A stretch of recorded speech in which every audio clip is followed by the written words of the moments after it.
ओम शांति। आज 4 जुलाई 2025 है।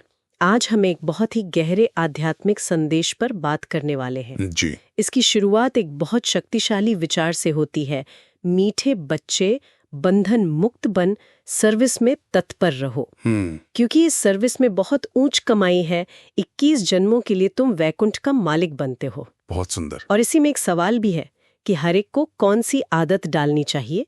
जवाब है मुरली की पॉइंट्स पर समझाने की। हाँ बिल्कुल। तो आज हम इसी पर थोड़ी गहराई से बात करेंगे। सेवा, आत्मनिर्भरता, वैराग्य, इन सब पर।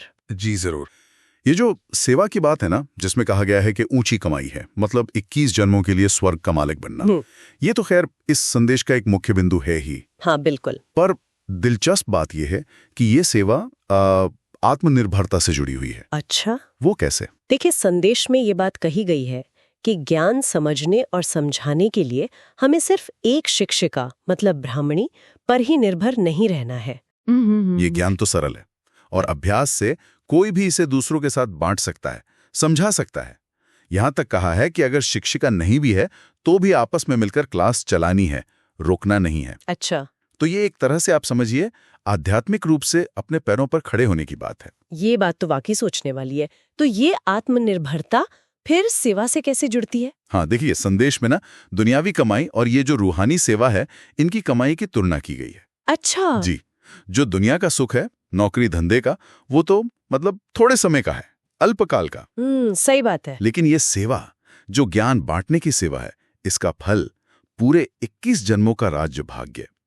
ये बताया गया है कि स्वयं परमात्मा शिक्षक बनकर ये पढ़ाई पढ़ा रहे हैं विश्व का मालिक बनने की। वाह। तो ये सेवा सिर्फ दूसरों के लिए नहीं है, बल्कि अपने भविष्य निर्माण के लिए भी है। और इस रास्ते पर चलने के लिए मुझे लगता है एक और चीज बहुत जरूरी बताई गई है, बेहद का वैराग्य। ये शब्द सुनने में थोड़ा भारी लगता है। इसका क्या मतलब है यहाँ? हाँ बिल्कुल। बेहद का वैराग्य शब्द शायद भारी लगे, लेकिन यहाँ इसका मतलब वो नहीं है जो आमतौर पर समझा जाता है कि घर बार छोड़ दो। अच्छा। यहाँ मतलब है पुरानी दुनिया से, अपने पुराने देह के भान से और जो पुरानी आदतें हैं उनसे अपनी बुद्धि को, अपने मन को हटाना, डिटैच करना। अच्छा, मतलब मानसिक वैराग्य। बिल्कुल। जैसे सांप अपनी पुरानी किंचली उतार फेंकता ना, हाँ। वैसे ही देह अभिमान और इस पुरानी दुनिया के जो आकर्षण हैं उनसे खुद को मुक्त करना है। लक्ष्य है पवित्रता और दिव्यता पाना। जैसे कहा भी है, पत्थरनाथ से पारसनाथ बनना। पत्थरनाथ से पारसनाथ मतलब वो आत्माएं जो गिरते गिरते बिल्कुल मूल्यहीन हो गई हैं, पत्थर जैसी, उन्हें फिर से ज्ञान और योग से हीरे तुल्य, पारस जैसा मूल्यवान बनाना। समझ गई। लेकिन ये मानसिक वैराग्य और ये सेवा का रास्ता, ये आसान तो नहीं होगा। क्या संदेश में चुनौतियों का भी जिक्र है? हाँ हाँ बिल्कुल है। एक बहुत बड़ी बाधा बताई गई है पुरानी आदतें। और खासकर एक चीज पर जोर है, ईर्ष्या। ईर्ष्या, जलन। हाँ। अगर कोई साथी मान लीजिए अच्छा समझा रहा है और मन में ये भाव आ जाए कि अरे ये क्या जानता है भला, या मैं क्यों सुनूं इसकी, तो ये उन्नति में बहुत बड़ी रुकावट है। इससे व्यक्ति ना तो सीख पाता है, ना ही सेवा कर पाता है, वो अवसर ही गवा देता है। और शायद इसीलिए वो भ्रमरी का उदाहरण दिया गया है। बिल्कुल सही पकड़ा आपने। जैसे भ्रमरी होती है ना, वो कीड़े को भिन-भिना कर अपने जैसा बना देती है। हाँ, सुना है। वैसे ही ज्ञान की धारणा करके ईर्ष्या वगैरह को छोड़कर दूसरों को भी अपने जैसा बनाने की सेवा करनी है। मतलब ज्ञान की भिन भिन करके दूसरों को बदलना है। तो अगर हम सार देखें तो ये संदेश याद यानी परमात्मा की याद, सेवा, पवित्रता, आत्मनिर्भरता और पुरानी दुनिया से मानसिक वैराग्य, इन सब पर बहुत जोर देता है। जी बिल्कुल, यही मुख्य बातें हैं। अब इसमें धारणा के लिए भी कुछ मुख्य बातें दी गई हैं। उन्हें सिर्फ पढ़ने के बजाय क्या हम उनके मूल भाव को समझ सकते हैं? हाँ क्यों नहीं। देखिए, धारणा के लिए जो मुख्य सार है उसका निचोड़ यही है। पहला, कि आपस में ये जो ईर्ष्या जैसी पुरानी कमजोरियां हैं, इनको छोड़कर प्यार से रहना है और सीखना सिखाना जारी रखना है, रुकना नहीं है। ठीक है। और दूसरा, ये जो पुराना शरीर का भान है ना कि मैं शरीर हूं, इससे ऊपर उठकर, जैसे वो भमरी का कहा, ज्ञान बांटने की सेवा में लग जाना है पूरी तरह से। एक तरह से आध्यात्मिक कर्म में पूरी तरह समर्पित हो जाना। बिल्कुल। और फिर इसमें वरदान की भी बात आती है। उसमें मनसा बंधनों से मुक्ति और अतीन्द्रिय सुख का जिक्र है। ये क्या चीज है? हाँ, मनसा बंधन।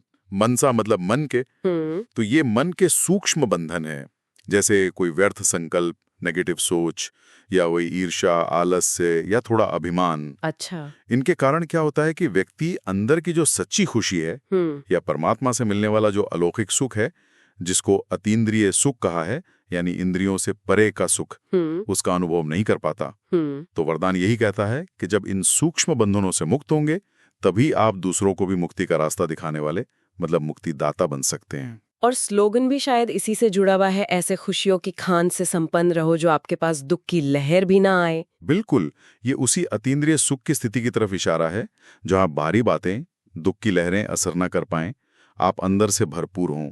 अंत में अव्यक्त इशारे भी हैं, वो संकल्प शक्ति जमा करने की बात करते हैं। हाँ, उसका सार ये है कि हमारे जो श्रेष्ठ संकल्प हैं, अच्छे विचार हैं, उनको सफल बनाने के लिए उन्हें परमात्मा से जोड़ना है। जी। परमात्मा जो ज्ञान और शक्ति के बीज हैं, बीज रूप बाप कहा गया है, जी। उनसे अपने संकल्पों को कनेक्ट करना है।